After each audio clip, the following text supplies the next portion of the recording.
A standard standalone Corsair factory is always designed with the purpose of being able to process as much as 1 million kilos of plastic waste per month. Now, the 12 million kilos per year would be the amount that approximately 200,000 people would generate in plastic waste in 1 year alone.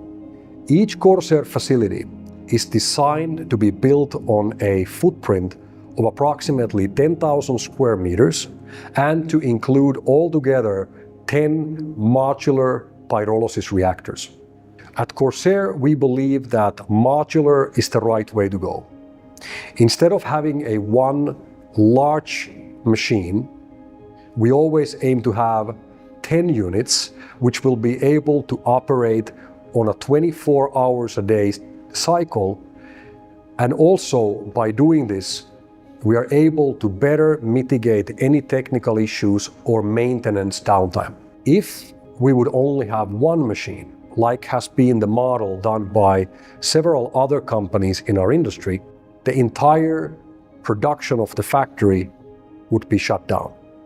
With 10 modular units, if one of our reactors has an issue, 9 of the reactors are still capable of operating normally. All of our factories are designed to operate 24 hours a day, 7 days a week, and by doing so, reach the ultimate target of output of this quality material, pyrolysis oil.